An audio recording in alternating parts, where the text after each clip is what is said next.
go. Because everybody knows. This is satire. In stories about dragons and dragon riders, and the character knows that dragons exist and has always wanted to meet one, everybody knows that story always ends when the character gets a dragon egg and then hatches a baby dragon. That's where all those books end, right? That's the happy ending.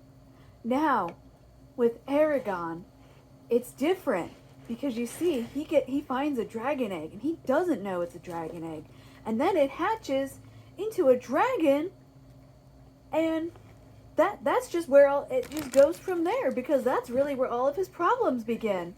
This is so different to every other dragon story and dragon riding story in existence, because everybody else would just end with the happy ending. We're not hating on Christopher Paolini, we're making fun of Martha Wells. Because, none of these fantasy stories, they never want to see what happens after you fight the evil king. And none of these sci-fi stories either. Nobody's ever written stories about what happens after the evil empire gets defeated. There's what? Hundreds of Star Wars books? No, that doesn't exist. That's not real. That's not real. Disney said it's not canon, so they don't exist anymore. See, on the reprints it says Star Wars Legends, not just Star Wars. Well, now we're doing satire of a bunch of things. Because you see, in the books of the Raksura, there's this character, and he's an orphan, and he's never met another of his kind. And by which we mean species. Yeah, he's never met another of his kind, and then he meets another person who's just like him, and he goes off with him. And that's where most of these books would end, because that's the happy ending. And most stories stop at the happy ending. And here, that's actually just where the story begins. Because that's where all the characters' problems begins. As though that description is not the opening premise of so many goddamn fucking fantasy books and sci-fi stories. As though she's not describing what's known as dun dun dun, an inciting incident. Wow. But you see, Martha Wells she's just writing things nobody's ever thought of before. She's totally showing us what happens after you beat the evil empire. That's definitely what happened in Witch King. For sure. That's definitely the plot of Witch King. And the books of the Raksura, that definitely showed us what happens after the happy ending. Yeah. Anyways, we're doing this fucking satire just to make fun of this ridiculous shit. Because when's this interview from? November of 2022. We're watching an interview she did in November 2022. Did I say November? November 2022 with somebody named Griffkin or something like that, who's misgendering Murderbot this whole time and is doing it so much that Martha Wells has now joined in on the misgendering because she doesn't actually give a fuck about trans people, and or even her own goddamn fucking character. Literally, she literally gives so few shits about trans people that she won't even correct people when her doing an interview is doing them a favor. She won't even correct people when they misgender her own main character, to the point that she literally starts joining in on the misgendering. She's not a fucking trans ally. Okay, I'll break this down to you in simple words. If you won't even defend trans people when it comes to a situation that is as harmless and detached from you and your physical safety as somebody misgendering a fictional character, if you can't even correct somebody who is misgendering a fictional character, no trans person can trust you to actually help us out and have our backs when it comes to anything even remotely more difficult or intimidating or socially awkward. if you won't even correct someone who misgenders a fictional character when it is your main fucking character and you are doing them a favor by agreeing to be interviewed by them because you are getting them all of these views and shit. You're not a fucking ally to trans people.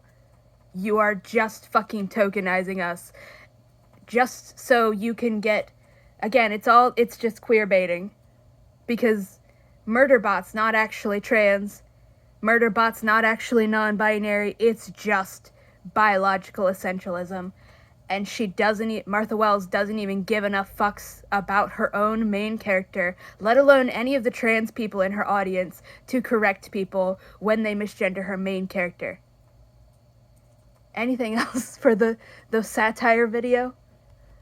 Because as we all know, the happy ending has never been written past before. Nobody ever writes anything after the characters have found their people, after being completely alone from them.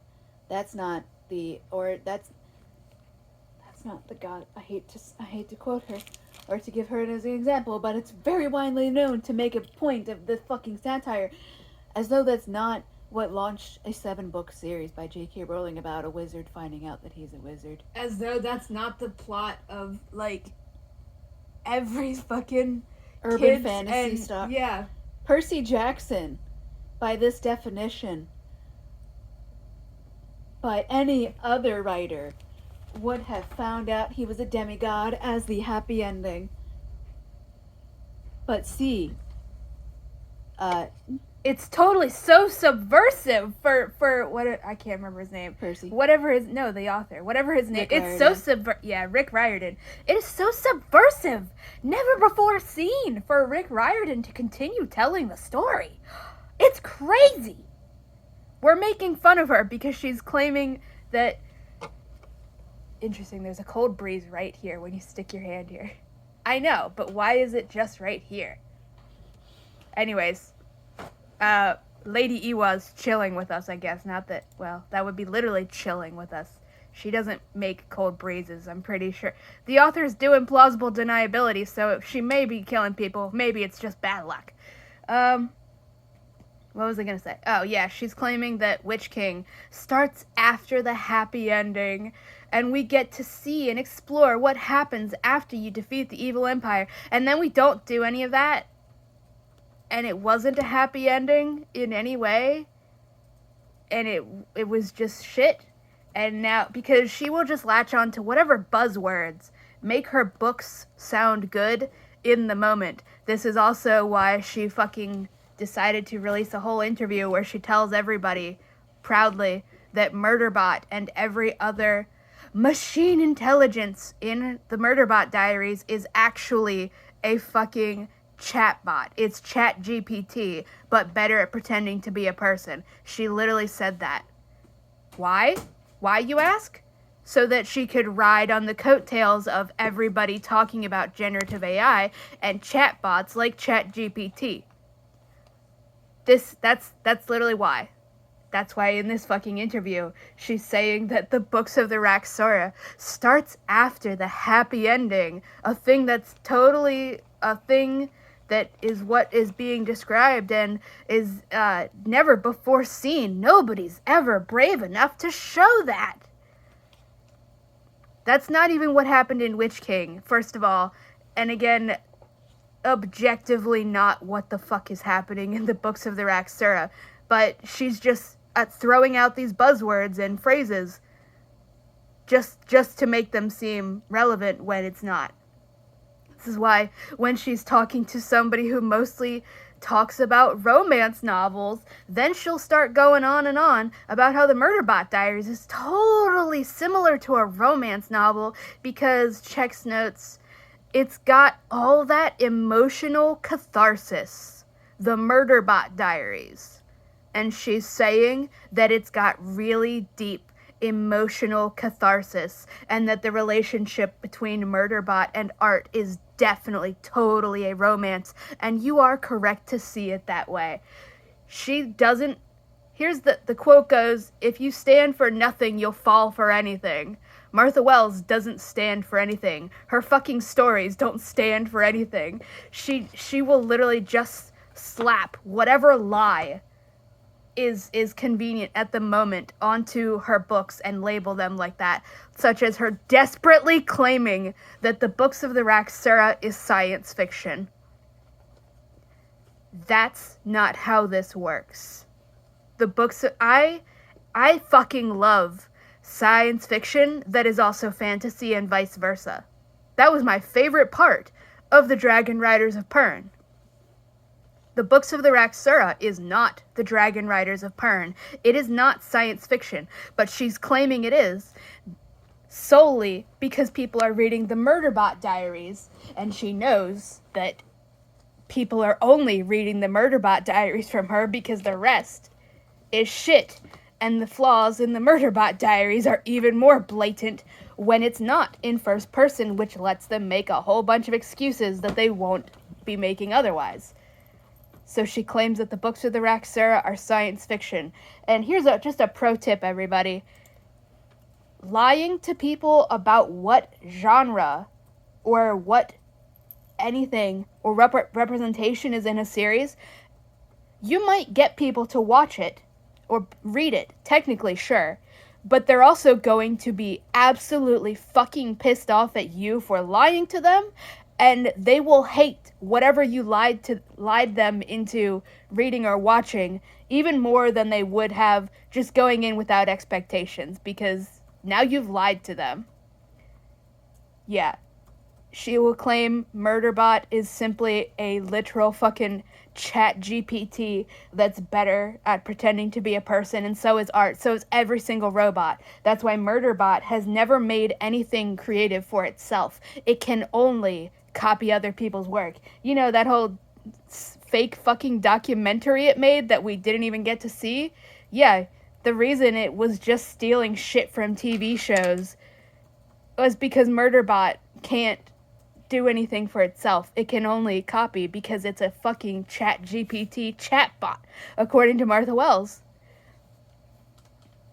Like, she will literally just say anything to pretend that her books are relevant, even when it means destroying any hope anybody had for the series and just flat out lying. In 2026, she is still going around telling people that Murderbot chose to reveal its governor module was hacked in book 1. Everybody who's read book 1 is aghast when I tell them that, because that is the most ridiculous lie ever. Anyways, that's it. Bye-bye.